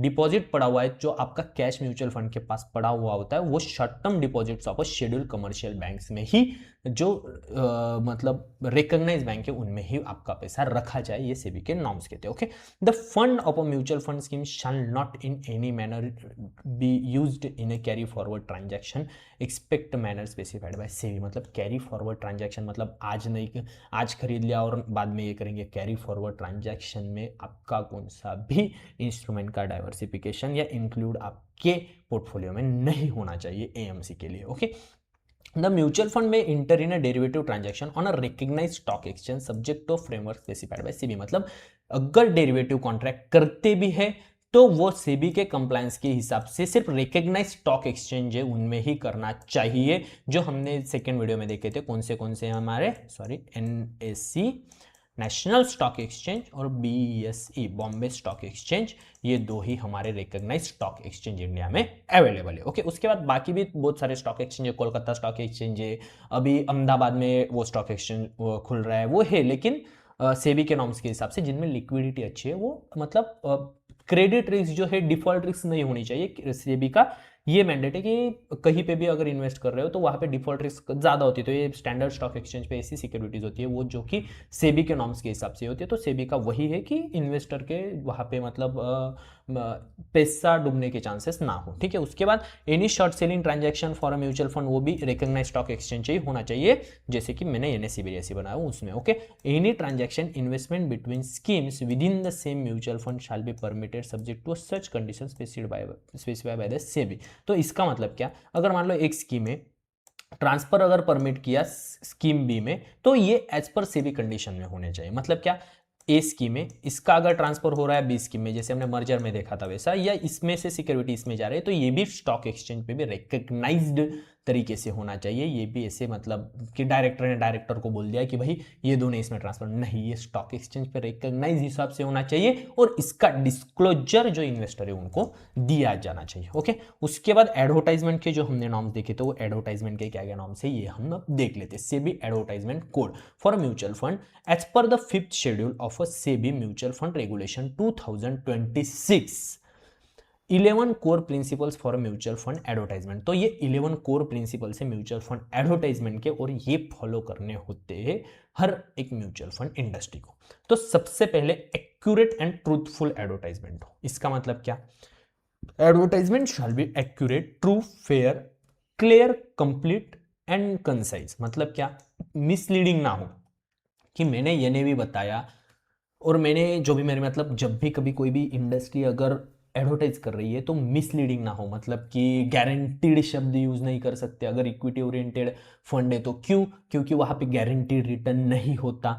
वो ऐसी मिसलीड एडवर्टाइजमेंट ना हो। उसका 3 साल तक का CAGR दिखाना होता है कि इतना हमने आज तक मतलब क्या हमारा CAGR है वो सब दिखाना होता है। 6 से ज़्यादा स्कीमों, वो भी अगली स्लाइड में हम देखेंगे। तो एक्यूरेट एंड ट्रांसपेरेंट एडवर्टाइजमेंट मतलब कहीं पे भी मिसमैच ना हो। ये अगर इक्विटी ओरिएंटेड फंड में इन्वेस्ट कर रहा है तो इक्विटी में उसका एक्सपोजर जाए और उसके हिसाब से एक्यूरेट एडवर्टाइजमेंट होना चाहिए। सेकेंड, नो मिसलीडिंग कंटेंट, मतलब मिसलीडिंग कंटेंट कुछ भी नहीं चलेगा, कुछ भी फॉल्स बायस्ड कि मुझे लग रहा है कि इक्विटी मार्केट ऊपर जाएगा, नो, बायस्ड ओपिनियन नहीं चलेंगे, कुछ भी फॉल्स मिसलीडिंग इंफॉर्मेशन नहीं चलेगी। ओके, उसके बाद नॉट लाइकली टू mislead मतलब shall be mislead, disclose significant of the statement, no statement that directly और बाय इम्प्लीकेशन और ओमिशन में भी मिसलीड इन्वेस्टर, मतलब मिसलीड इन्वेस्टर को कुछ भी मिसलीड करे कि गारंटीड रिटर्न मैंने जैसे बताया, उसके बाद आने वाले साल में हम इतना रिटर्न दे सकते हैं गारंटीड रिटर्न, नहीं, ये कुछ भी नहीं चलेगा। इन्वेस्टर को मिसलीड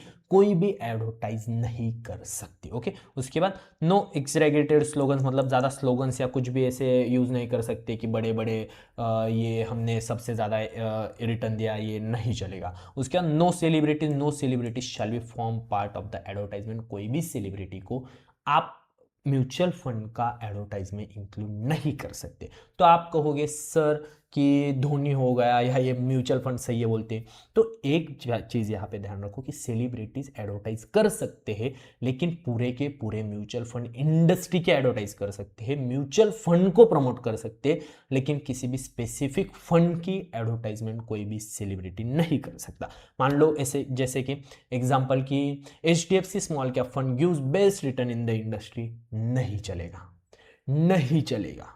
ओके, तो म्यूचुअल फंड सही है, म्यूचुअल फंड एक अच्छा व्हीकल है इन्वेस्टमेंट का, म्यूचुअल फंड के जरिए आप एक्सपोजर ले सकते हो, ये कह सकते हैं। ओके, फिर भी उसके नीचे डिस्क्लोजर देना जरूरी है कि mutual funds are subject to market risk, all the related documents read carefully, ये आपने सुना होगा। ओके, तो ये डिस्क्लोजर देना भी उतना ही जरूरी हो जाता है। ओके, उसके बाद सिंपल इजी टू अंडरस्टैंड होना चाहिए, मतलब ऐसा नहीं कि कुछ भी स्लोगन्स लगा दिए, कुछ मिसलीड इंफॉर्मेशन, नो, इतना सिंपल होना चाहिए कि मतलब 18 ईयर क्रॉस जो हो या 5th ईयर बच्चा भी उसे समझ जाए, इतने सिंपल होने चाहिए कि म्यूचुअल फंड सही है, म्यूचुअल फंड क्या होता है, ये भी अगर कोई प्रमोट कर रहा है तो सिंपल होना चाहिए, ऐसे मिसलीड होने नहीं चाहिए और कंफ्यूजिंग एडवर्टाइजमेंट नहीं होने चाहिए। उसके बाद टाइमली कंसिस्टेंट इंफॉर्मेशन रहने चाहिए, मतलब लास्ट ईयर का हमारा CAGR ये था, इस साल बदल गया तो हमने लास्ट ईयर पे ही एडवर्टाइज कर रहे हैं, नहीं चलेगा। आज का अगर वो क्वार्टरली रिजल्ट बदलता है, आज का आपका डाइवर्सिफिकेशन बदलता है, कुछ भी अगर बदलता है मार्केट में, तो वो आपको डिस्क्लोज करना जरूरी है। Okay, timely. उसके बाद नो अनफेयर कंपेरिजन, मतलब कंपेरिजन, अनफेयर कंपेरिजन नहीं होना चाहिए कि उनके लार्ज कैप ने इतना फंड दिया और हमारे मिड कैप ने इतना फंड दिया, नहीं चलेगा। आपका मिड कैप का एक्सपोजर दे रहा है, वहां पे रिस्क भी ज्यादा होती है, और अलग कोई इंडस्ट्री है उसका लार्ज कैप, वहां पे रिस्क और रिटर्न का कंपैरिजन अलग है, आपका रिस्क और रिटर्न का कंपैरिजन अलग है, तो आप उसको कंपेयर नहीं कर सकते, ये अनफेयर कंपैरिजन हो गया। ठीक है, आपको ध्यान में आया कि मतलब क्या होगा ये कि मारुति सुजुकी को या मारुति 800 को कंपेयर करना थार के साथ।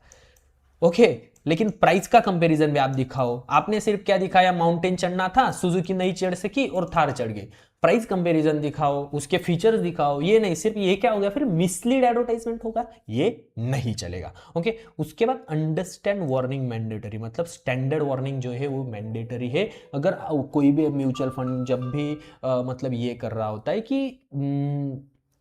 एडवाइज कर रहा होता है या एडवर्टाइज कर रहा होता है, तो स्टैंडर्ड वार्निंग की mutual fund are subject to market risk, ये वाला जो आप देख रहे होते हो, आपने कहीं पे भी देखा भी होगा कि ये होता है, तो ये मैंडेटरी। ओके, उसके बाद वर्निकुलर लैंग्वेज, मतलब अगर कोई वर्निकुलर मतलब आपकी ओन लैंग्वेज में, आप मदर टंग जिसे कह सकते हैं, उसमें अगर एडवर्टाइज किया जाता है तो वो वार्निंग भी आपके मदर टंग में ही होनी चाहिए। अगर एडवर्टाइज पे मैं बोल रहा हूँ कि मतलब जैसे मैं अगर मराठी में अगर मैं बोलता हूँ म्यूचुअल फंड चांगले आहेत, तो वो वार्निंग जो होगी mutual fund are subject to market risk, ये भी वही लैंग्वेज में होनी चाहिए ताकि वो अंडरस्टैंडेबल हो इन्वेस्टर को। ओके, तो उसके बाद ऑडियो विजुअल एड जो होना चाहिए, इसका भी एक ये दिया गया होगा, standard warning in visual and voice over be clear and understandable 14 words for at least 5 seconds, मतलब 5 सेकंड तक तो वो एड चलनी ही चाहिए। अब मार्केट में जब भी आप टीवी पे भी देख रहे होगे म्यूचुअल फंड के एड आपने देखे होंगे अभी तक, तो आपने देखा होगा कि वो म्यूचुअल फंड सही है बोलता है, धोनी बोलता है, रोहित शर्मा बोलता है, वो मैंने वो देखे तो मैं वही बता रहा हूँ।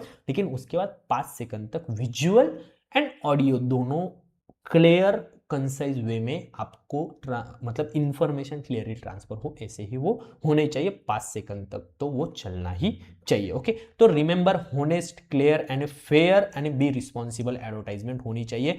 अगर कल डिस्ट्रीब्यूटर बनते हो, आपकी फर्म का भी जब आप एडवर्टाइज कर रहे हो, तो ये सब चीजें आपको भी ध्यान में रखना जरूरी है, और आपको भी इसी तरीके से एडवर्टाइज करना है ताकि आपके इन्वेस्टर मिसलीड ना हो। ठीक है, उसके बाद सेबी के कुछ डिस्क्लोजर्स रिक्वायरमेंट्स होते हैं for a mutual fund industry, वो क्या क्या होते हैं हम वो देख लेते हैं। स्टैंडर्डाइज रिटर्न डिस्क्लोजर जो होता है इसमें क्या कहता है SEBI, for the sake of a standardisation a similar return and by way CAGR must be shown for the following part of the following. मतलब जो भी कोई स्कीम है, अभी इक्विटी स्कीम को अगर आपको कंपेयर करना है तो आप कंपेयर कैसे करोगे, डेप्थ स्कीम को आपको कंपेयर करना है तो आपको कंपेयर कैसे करोगे, तो उसके लिए एक बेंचमार्क दिया गया है। बेंचमार्क मतलब क्या कि एक स्टैंडर्ड जिससे आप कंपेयर करते हो। ओके, मतलब क्या कि जैसे हम बेंचमार्क की अगर हम बात करें तो एक स्टैंडर्डाइज कुछ तो लिया जाता है और जिसके साथ आप कंपेयर करते हो कि स्टैंडर्डाइज अगर निफ्टी 50 लिया है मानो, तो निफ्टी 50 का परफॉर्मेंस क्या है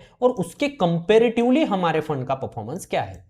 ओके, तो ये होगा स्टैंडर्डाइज, तो ये हमारा हो गया बेंचमार्क, निफ्टी बेंचमार्क हो गई। और उसके हिसाब से अगर मैं कोई स्टॉक या म्यूचुअल फंड बाय कर रहा हूं तो उसने कितना रिटर्न दिया, मतलब निफ्टी ने रिटर्न दिया 15% और मैंने फंड ने रिटर्न दिया 20%, तो इसका मतलब क्या, मैंने बेंचमार्क को बीट किया 5% से, इसका मतलब ये होता है। ओके, तो बेंचमार्क से कंपेयर करना होता है, ये होता है बेंचमार्क। ओके, तो ये जो बेंचमार्क्स होते हैं ये अलग अलग फंड के लिए अलग अलग बेंचमार्क्स जो सेट किए गए वो क्या क्या वो हम देख सकते हैं। ये भी आपको पूछा जा सकता है कि अगर मैं इक्विटी ओरिएंटेड फंड अगर चूज कर रहा हूं तो उसके लिए बेंचमार्क कौन सा है, ये एग्जाम में आ सकता है। और आपको फ्यूचर में भी अगर आप डिस्ट्रीब्यूटर साइड में जाते हो तो आपको ये इंपॉर्टेंट है, क्यों, क्योंकि आपको बेंचमार्क से कंपेयर करना होगा। आपको जो फंड अगर आप चूज कर रहे हो, आप खुद के लिए चूज कर रहे हो, आप आपके क्लाइंट के लिए चूज कर रहे हो, तो आपको वो बेंचमार्किंग करनी होगी कि ये फंड मतलब अच्छा रिटर्न दे रहा है या नहीं इंडस्ट्री में, तो इंडस्ट्री का परफॉर्मेंस किससे चेक करना होगा, ये अब हम देख लेते हैं। तो सबसे पहले जो भी इक्विटी लिंक स्कीम होती है उनको हमें करना होता है सेंसेक्स या निफ्टी से। सेंसेक्स और निफ्टी मतलब जो बीएसई है हमारी, वो बीएसई की इंडेक्स है सेंसेक्स और निफ्टी, ये दो हमारी मेजर इंडेक्स है इंडिया की, जो इंडिया को रिप्रेजेंट करते हैं। ओके, उसके बाद all debt related scheme having duration maturity up to 1 year and arbitrage fund जो है वो हम 1 ईयर टी बिल से हम कंपेयर करते हैं। तो 1 ईयर टी बिल से क्यों कंपेयर करते हैं, तो ये हो गई शॉर्ट टर्म, ये भी हो गई शॉर्ट टर्म, और टी बिल से गवर्नमेंट इशूड सिक्योरिटीज होती है, इसकी वजह से हम इसे उससे कंपेयर करते हैं। All debt schemes which are not covered in a point 2, इसमें जो भी कवर नहीं है, मतलब जो 1 ईयर से कम जिनकी मैच्योरिटी है वो सब हम कंपेयर करते हैं 10 ईयर डेप्थ गवर्नमेंट सिक्योरिटीज के साथ।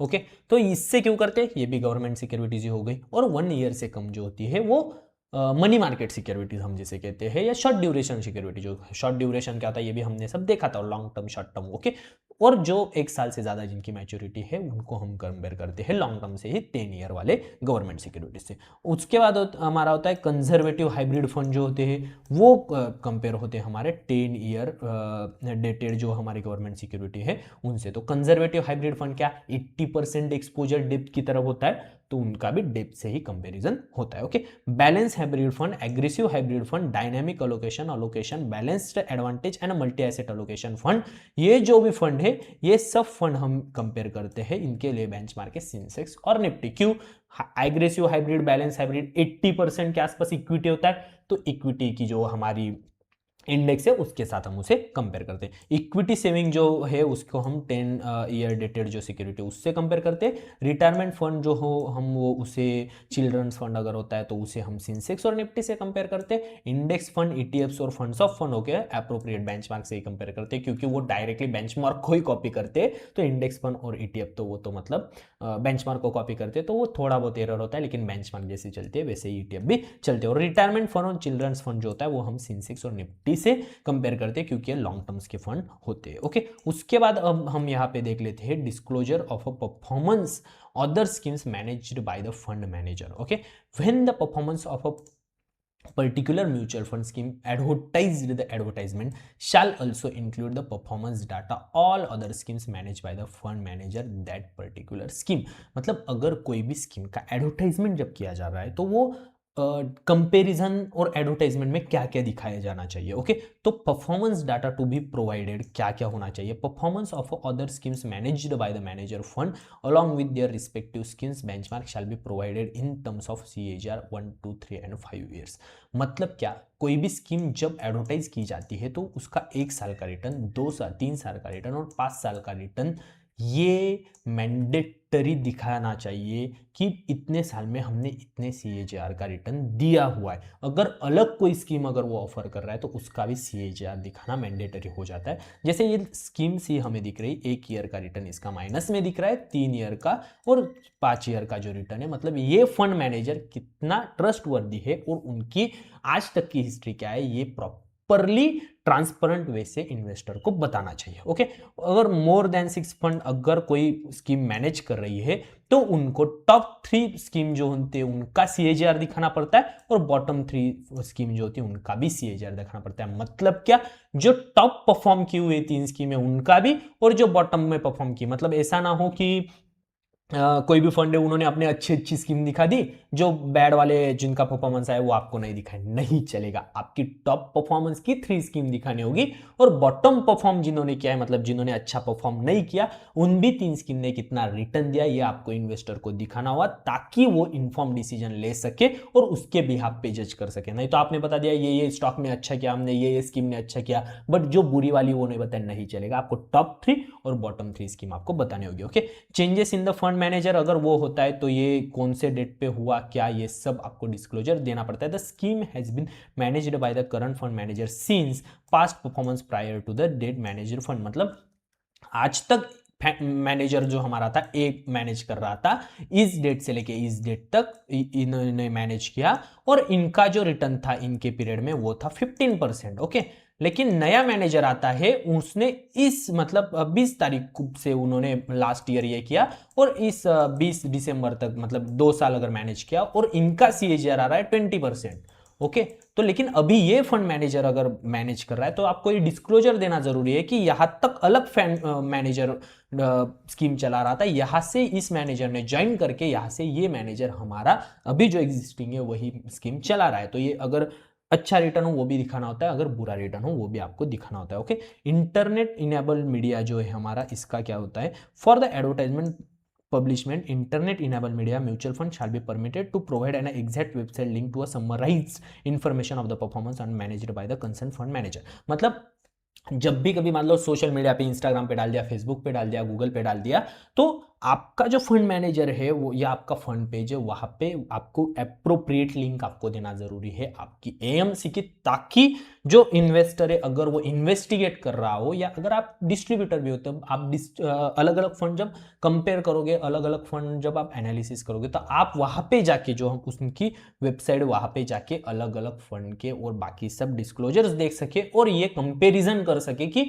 ये सिर्फ हमें टॉप वाले फंड तो नहीं दिखा रहा है, इनके बॉटम वाले फंड ने क्या परफॉर्म किया, ये भी सब आप प्रॉपरली वहां पे जाके जज कर सके और उसके हिसाब से इन्फॉर्म डिसीजन ले सके। ओके, अब इसके बाद हम देखेंगे इन्वेस्टर्स राइट्स एंड ऑब्लिगेशन। कुछ इन्वेस्टर के राइट्स होते हैं और ऑब्लिगेशन जो होते हैं ये क्या क्या होते हैं वो हम देख लेते हैं as per the SEBI norms. Okay, mutual fund investor empowered and protected. Okay, ये उनका एक ही इनिशिएटिव है, एम्पावर्ड और प्रोटेक्टेड रहे। Mutual fund investors are entitled to import rights that protect their investment and ensure greater transparency। these rights are, ये जो मतलब नीचे अब जो राइट्स हम देखेंगे वो सब वो राइट्स रहेंगे। तो ओके, तो सबसे पहला जो हमारा राइट्स है वो क्या, राइट टू बेनिफिशियल ओनरशिप, मतलब unit holder have proportionate right to beneficial ownership of the asset of the scheme. मतलब जो भी आपका यूनिट है, अगर आप 1 यूनिट बाय कर रहे हो, 2 यूनिट बाय कर रहे हो, 3 यूनिट बाय कर रहे हो, तो वो यूनिट का जो राइट है वो उस यूनिट का पूरा राइट आपको जाता है। अगर उस यूनिट को कुछ भी वोटिंग, वैसे तो वोटिंग राइट होता है लेकिन डिविडेंड आता है,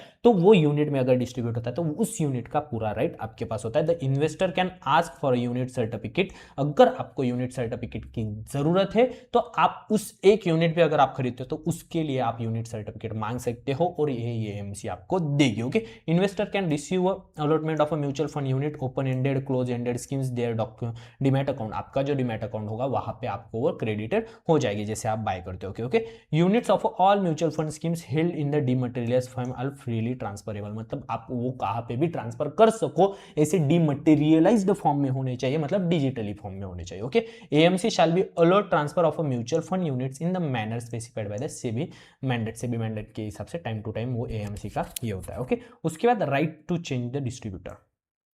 ओके, अगर आप आपके डिस्ट्रीब्यूटर से सेटिस्फाई नहीं हो एज ए इंडिविजुअल इन्वेस्टर, तो आप आपका डिस्ट्रीब्यूटर, आपके पास राइट है कि आप आपका डिस्ट्रीब्यूटर बदल सकते हो और आपकी जो एग्जिस्टिंग जो भी आपकी मतलब एग्जिस्टिंग इन्वेस्टमेंट है वो आप डायरेक्टली उस डिस्ट्रीब्यूटर से अलग डिस्ट्रीब्यूटर के पास ट्रांसफर कर सकते हो, ये इन्वेस्टर के पास राइट होता है। ओके, उसके बाद राइट टू इंस्पेक्ट डॉक्यूमेंट, जो भी डॉक्यूमेंट्स होते हैं वो सब आप इंस्पेक्ट कर सकते हो। जैसे कि unit holder have a right to inspect key documents such as a trust deed, क्या है, ट्रस्ट कैसे फॉर्म हुई है, कौन स्पॉन्सर है, ट्रस्ट में कौन काम कर रहा है, ये सब आप देख सकते हो।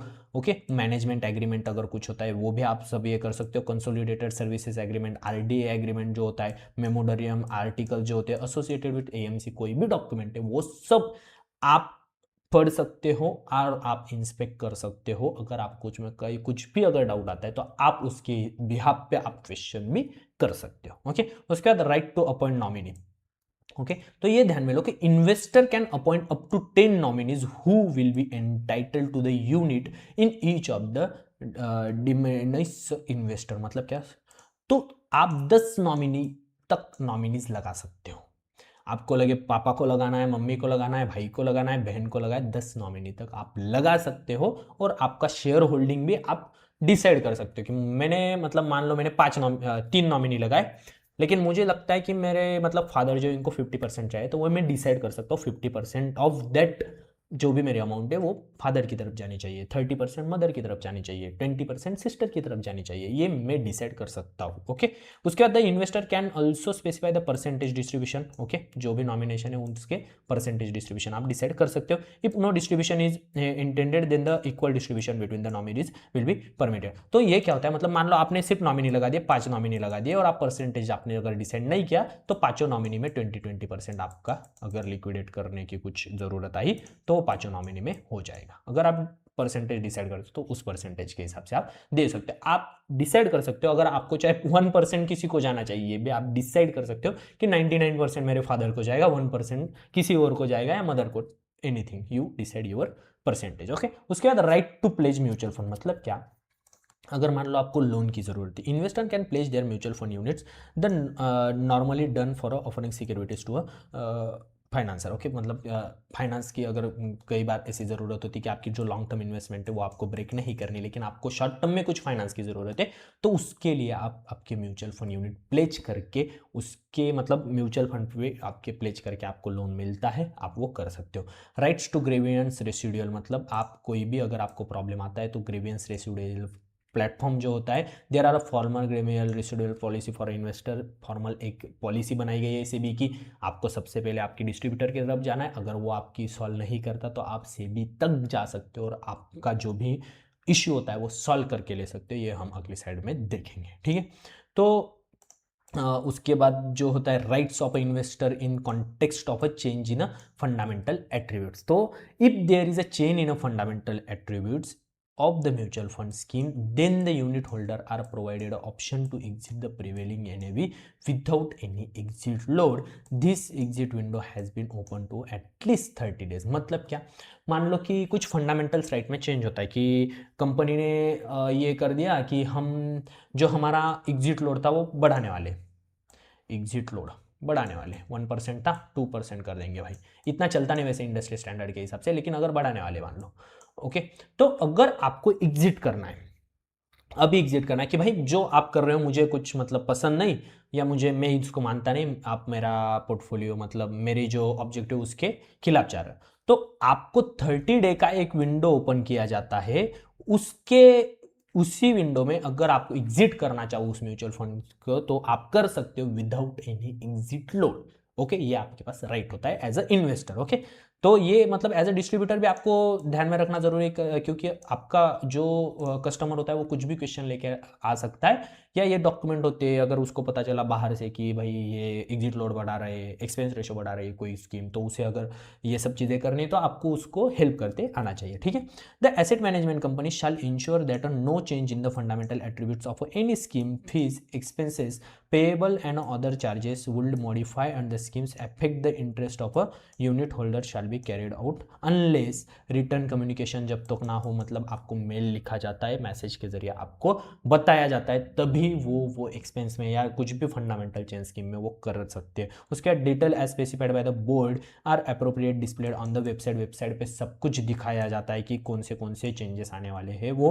और unit holder are given by option to exit the prevailing net asset value, मतलब तभी जो नेट एसेट अगर आज की 110 रुपये नेट एसेट वैल्यू और अगर मैं चाहता हूँ तो विदाउट एनी एग्जिट लोड मैं यहाँ से एग्जिट करके मेरे 110 रुपये में निकाल ले सकता हूँ, ठीक है। उसके बाद होता है rights to terminate the appointment of the AMC. Okay, 75% of the unit holder can terminate the appointment of AMC. In addition, 75% of a unit holder can pass a resolution to wind up the scheme. इसका मतलब क्या, अगर 75% से ज़्यादा investors अगर उस scheme से खुश नहीं है यूनिट होल्डर, या 75% से ज़्यादा स्कीम जो यूनिट होल्डर है उनको लगता है कि ये स्कीम हमारे ऑब्जेक्टिव के हिसाब से काम नहीं कर रही, तो 75% स्कीम होल्डर अगर एक साथ आते तो वो स्कीम को आप बंद कर सकते हो, टर्मिनेट कर सकते हो। यस, ये राइट आपके पास है।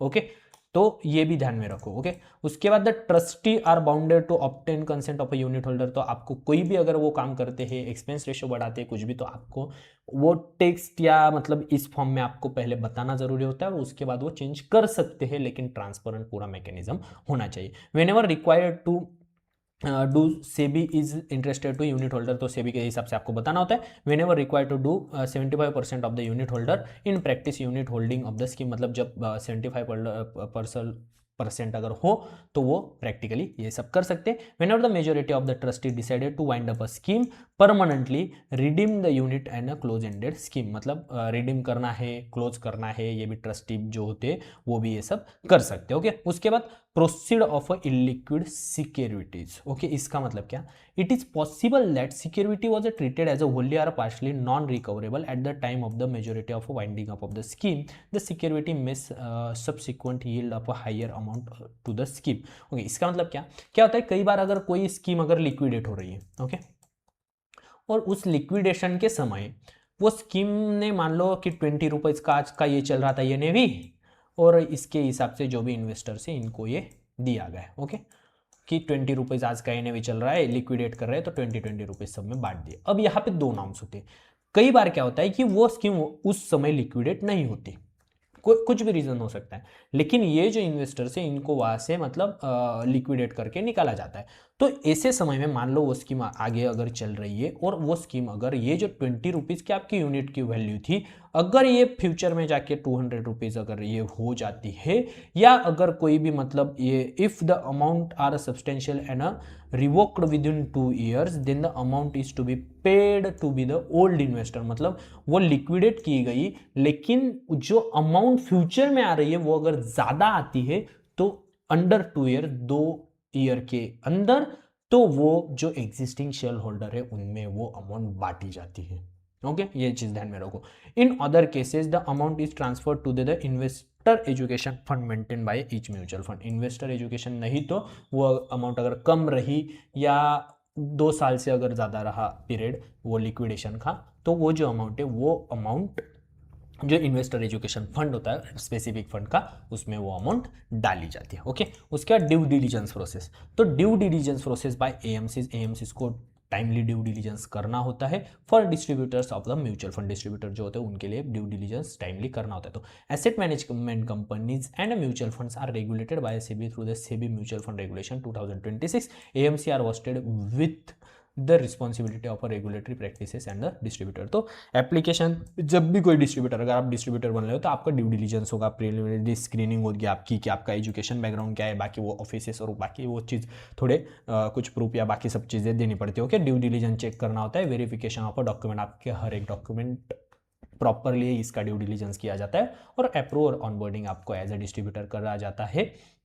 ये एक प्रोसीजर मतलब स्टैंडर्ड प्रोसीजर होती है जिसको ड्यू डिलीजेंस कहा जाता है। AMFI opted consider a common unified due diligence process for a qualified mutual fund distributors to avoid duplication, मतलब डुप्लीकेशंस ना हो, एम्फी रजिस्ट्रेशन नंबर प्रॉपर हो, इसके लिए ड्यू डिलीजेंस एम्फी करती रहती है। ओके, उसके बाद इन्वेस्टर ग्रेवियंस रेसिडुअल का मैंने जो आपको पीछे बताया था वो डिटेल में देख लेते हैं कि in the event of any issue AMC or mutual fund scheme the investor can first approach the investor service centre. Investor service centre रहता है हर एक स्कीम का आपको वेबसाइट पे भी वो आप मिल जाएगा, कॉन्टैक्ट अस, या उनको आप मेल करके उनके साथ कनेक्ट कर सकते हो। Reach out to investor service centre of the AMC. अगर आपका जो भी एज ए इन्वेस्टर आपका प्रॉब्लम यहाँ पे सॉल्व नहीं होता तो आप जा सकते हो एएमसी के पास।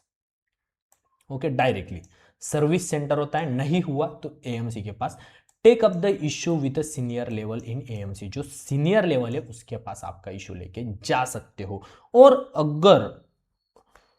अगर यहाँ पे भी अगर 3 वीक्स के अंदर आपका इश्यू सॉल्व नहीं होता तो आप डायरेक्टली जा सकते हो सेबी के पास विद द स्कोर्स।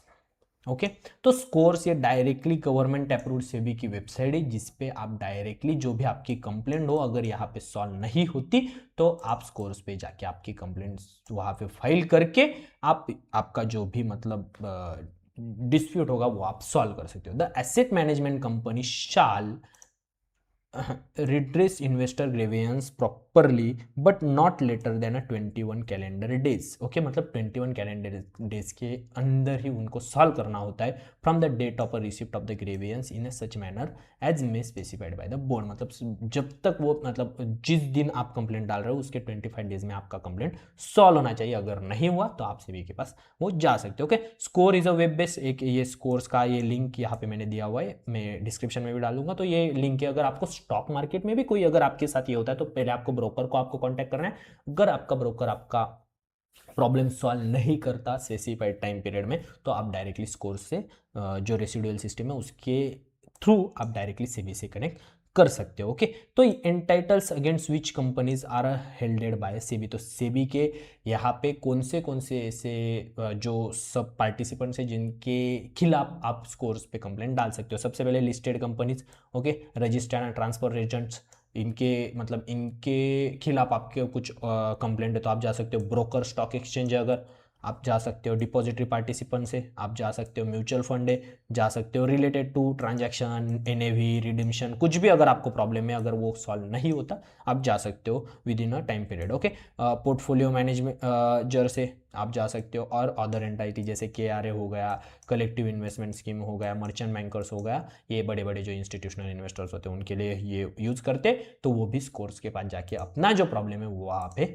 सॉल्व कर सकते हैं। ओके, उसके बाद amphi code of conduct for intermediary. जो इंटरमीडिएटरी से एज आप डिस्ट्रीब्यूटर बन रहे हो तो आप भी एक इंटरमीडिएटरी होगी तो आपको एम्फी का एक कोड है। Okay, MP objective is to promote the investor integrity by defining and maintaining a high ethical professional standard in the mutual fund industry। तो म्यूचुअल फंड इंडस्ट्री में हाई इथिकल स्टैंडर्ड रहे इसके लिए amphi के भी कुछ rules and regulations होते हैं जो एज अ डिस्ट्रीब्यूटर आपको फॉलो करने होते हैं। तो AMFI sets out the standard of a good practices to follow by asset management companies in their operations and in their dealing with the investor intermediaries and public। तो मतलब सब कुछ properly चले, इथिकली चले, ये एम्फी का काम होता है। तो सेबी होता है, SEBI requires all asset management company trustees to abide by the code of conduct. जो कोड ऑफ कंडक्ट डिसाइड किया गया उसके हिसाब से जब चले। While the SEBI conduct code lays down board principles, the AMFI code of ethics set standard that are more explicit from MPs and trustees. मतलब वो एएमसीज और ट्रस्टीज के लिए जो स्टैंडर्ड्स है वो सब फॉलो आपको करने होंगे, वो सिर्फ एएमसी के लिए होते हैं। आप डिस्ट्रीब्यूटर जा रहे हो तो आप डिस्ट्रीब्यूटर हो, नहीं तो आप एएमसी के लिए। वो थर्ड चैप्टर में हमने वो डिटेल में सब वो रूल्स रेगुलेशंस डिस्कस किए हुए थे। Okay, the code of conduct aims to ensure fair, transparent and ethical dealing with investor and uphold the integrity of the mutual fund industry. तो वही कि म्यूचुअल फंड इंडस्ट्री में फेयर ट्रांसपेरेंट प्रैक्टिसेस हो वो सब देखते हैं। ओके, तो अब in the event of a breach of a code of conduct by the intermediary the following sequence steps will be initiated by MP. अगर मान लो आप डिस्ट्रीब्यूटर बनते हो, अगर आज भी कोई इथिकल प्रैक्टिस ठीक तरीके से नहीं करते या डिस्टर्ब करते हो कोई भी मतलब कोड ऑफ कंडक्ट, तो इसका जो प्रोसेस होता है वो क्या, right to the intermediary. Okay, enclose all the copies आपको साथ में रखनी है। एक्सप्लेनेशन विद इन 3 वीक्स अगर नहीं आता तो आप in case explanation is not receive within 3 weeks or if the explanation is not satisfactory AMFI will issue warning letter. Warning letter इनको दिया जाता है जो भी आपका मतलब मान लो कोई इन्वेस्टर है, अगर 3 वीक्स के अंदर आप अगर उसकी आप डिस्ट्रीब्यूटर हो नहीं सॉल्व करते तो आपको एक वार्निंग लेटर देती है। और उसके बाद भी अगर आप जो भी इन्वेस्टर है उसका अगर जो मतलब प्रॉब्लम है, इश्यू है, वो सॉल्व नहीं करते तो आपका जो रजिस्ट्रेशन है एमफी का वो भी कैंसिल हो सकता है। और if there is a proven second violation by the intermediary then the registration will be cancel and eliminate send to the all AMC, मतलब कोई भी एएमसी उसके बाद आपको म्यूचुअल फंड डिस्ट्रीब्यूशन नहीं दे सकती। आपका रजिस्ट्रेशन एमफी डायरेक्टली कैंसिल कर सकती है अगर आप कोई भी इथिकली वायोलेशन करते हो। तो ये मतलब फर्स्ट टाइम आपको ये वार्निंग दिया जाता है, अगर आप तभी भी कोई वायोलेशन करते हो या अगर आप कोड ऑफ कंडक्ट फॉलो नहीं करते तो आपका रजिस्ट्रेशन भी कैंसिल हो सकता है। इसीलिए आपको ये कोड ऑफ कंडक्ट और बाकी सब चीज़ों को ध्यान में रख के ही इस इंडस्ट्री में काम करना होगा। ओके, उसके बाद अब चैप्टर 4 के हम सैंपल क्वेश्चंस देख लेते हैं, तो आप इसे इजीली आंसर कर पाओगे। तो देख लेते हैं, अगर कुछ प्रॉब्लम है ये भी थोड़ा डिटेल में हम कर ही लेंगे। बाद में ये पूरी सीरीज खत्म होने के बाद भी 100-200 क्वेश्चन तो मैं आपसे प्रैक्टिस करवा के ही लूंगा, ताकि 90 प्लस का तो हमारा टारगेट रहे। तो वो भी देखे, मतलब इंपॉर्टेंट क्वेश्चन सब हम करने वाले हैं, तो वो भी आप जरूर देख लेना। ओके, उसके बाद विच ऑफ द फॉलोइंग देख लेते हैं पहले। Which of the following regulation mutual fund of India, तो कौन रेगुलेट करता है mutual fund of India? First video से आज तक वही बता रहा हूं मैं, security exchange board of India से भी regulates the mutual fund industry. पूरा सिक्योरिटी मार्केट से भी हमारी रेगुलेट करती है। Association of mutual fund India AMFI, ये association of mutual fund India, ये रेगुलेटर नहीं है। रेगुलेटर 4 ही देखे थे, आरबीआई, सेबी था, आईएफआरडीए इंश्योरेंस वाला एक था, और वो फोर्थ कौन, आईएफआरडीए, पीएफआरडीए पेंशन फंड वाला। ओके, तो ये 4 ही हमारे रेगुलेटर है।